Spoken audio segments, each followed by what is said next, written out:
Hi, I'm Lee. And I'm Richard. And we're Cross Axle. Now, you'll know we've been away for a while, probably about a year since we last posted a video. That's basically because life gets in the way and other things unfortunately do take priority now and again. But we are back and we're going to kick things off with a update on the Used Car Club, on our daily drivers, and show you what we've been up to with them, what they've been doing, and do it all whilst maintaining a safe social distance.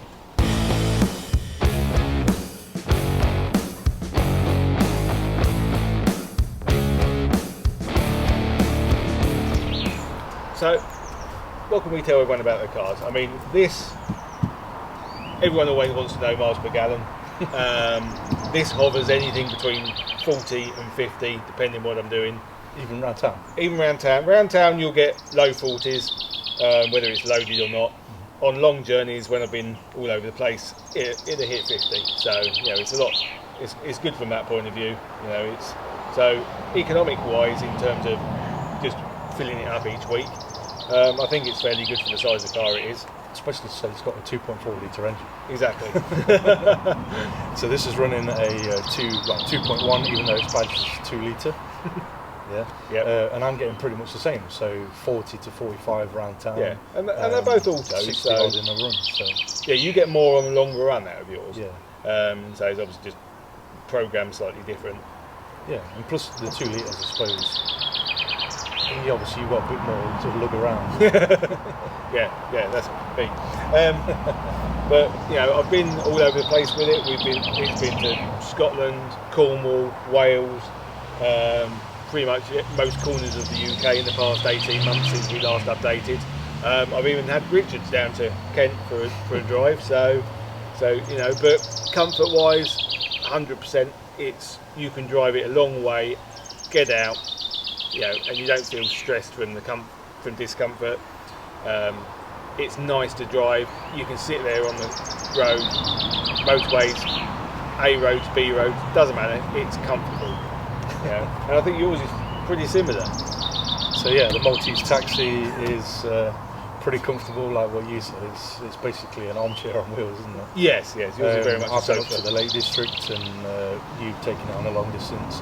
The only downside with going up to the Lake District, on the way back, the cruise control stopped working. I don't know whether that was me going through all the floods up there, but up there it was absolutely amazing. Stick on cruise control, just walk. Coming back was a bit of a pain. Yeah, I think that's just one of those things, but it works again now. Yeah. Yeah. So what's yours been like reliability-wise? Reliability-wise, it's been very good. Last update was around about 190,000 miles. Bought it on 188. We're now on 248,000 or 247 and change. I was hoping to get to 250,000 for the update, but because of lockdown and work being quieter and things, and just not being out and about as much as we would have, haven't quite done that. In that time, it does like eating tyres, so I don't put high cost ones on there because I don't seem to make a difference. So it's doing probably a set of tyres every 30,000 miles. It's on average, yeah.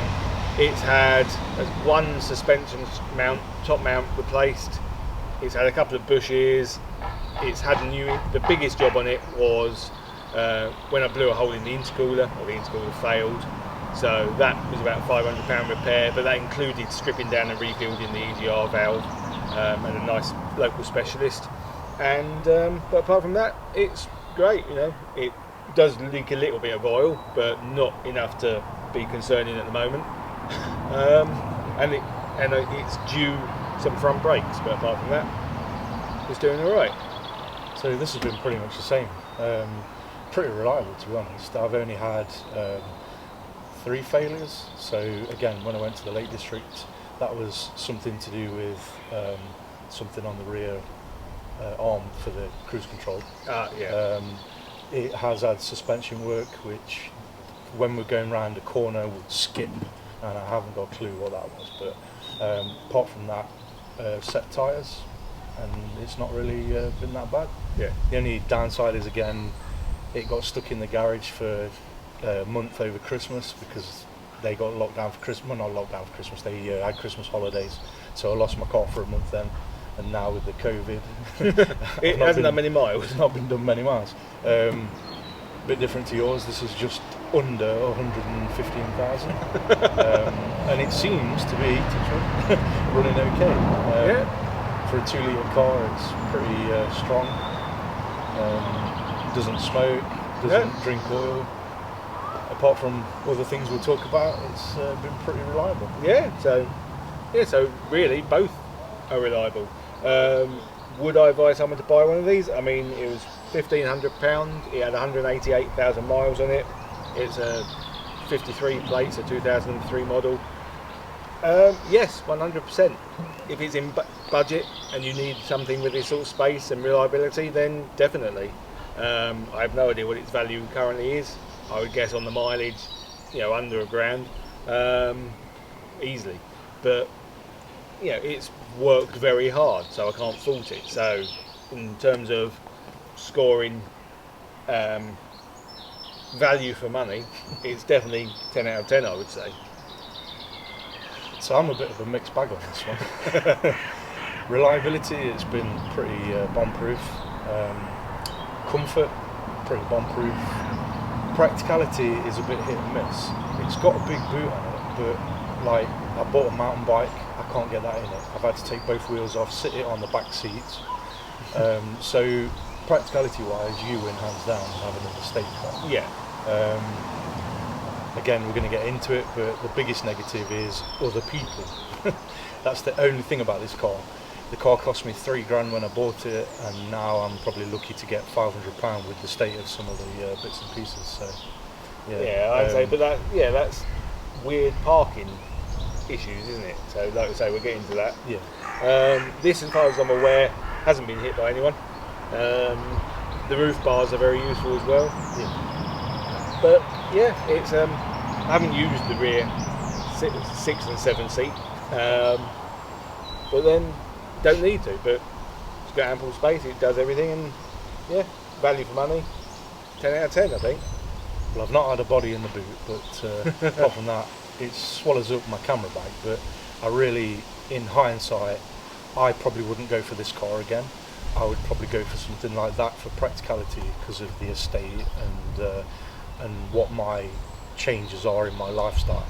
I want to venture out a bit more, and I need the practicality. So, this won't be staying. I will be replacing it, or I will be getting something like that and keeping this as a runaround. I don't know yet.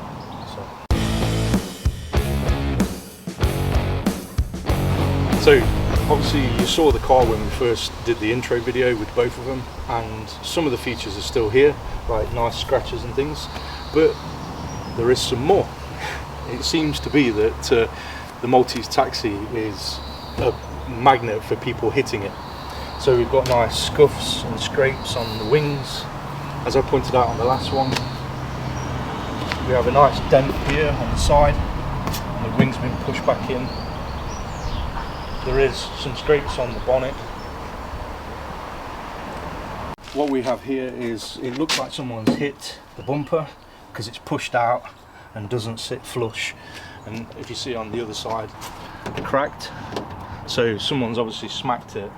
And then only this morning we've noticed this nice line here that something's happened somehow. Okay, so the interior of this car is pretty nice. It's apart from being a daily driver, it's a bit filthy and needs a bit of a clean, but interior wise there's the ding on the seat, which is obviously something I do getting in and out, but then the only other feature which has gone wrong on this car is this bit of carpet down here. I think it's only come out because of the bottles and it's just come off, so a bit of glue, and I guess that'll be kind of new, so I just need to find out a way of gluing that. So as I say, very reliable, very happy with it. Few issues, but nothing too bad. The interior is very comfy. So inside, very comfortable. Does everything it should. I love this position. You can reach everything. Everything works. Other thing I have just recalled that I've had to repair was the window regulator in the door. That came off because some nylon bushes wore out. I think they were £5 on eBay to replace them, and happy window again. But it works. Everything works. It's nearly 20 years old. It works hard. It doesn't get cleaned very often, but it's a brilliant car, and I'm more than happy with it. So I would 100% recommend these to anyone that needs the space. Obviously, it's still got a massively cavernous boot. It's as cavernous as ever, and it's usually got Pelican cases and camera bags and tripods and light stands and everything else you can imagine in it. There are some issues with this one and that tyre leaking. They're older alloys, and that's just a side effect of it, of age. We all leak a bit when we get older, so I'm led to believe. 2 metres still. So basically, in summary, I think you've probably gathered we've got no plans on parting with either of these at the moment. I can't. Yours, yeah, would be Because of other people. Yeah, other people have made yours worth less than it should be. So unless one of them faces a massive repair bill for something unforeseen, then we'll be able to give you another update in a few months' time. In the meantime, we do have more things coming up for Cross Axle, so keep subscribed, keep an eye out for our videos, and thanks for watching. And take a TT out. yes, we've got a TT video to go out and a for sale video to go out. But yeah, thank you for watching, and we'll see you next time. Thank you.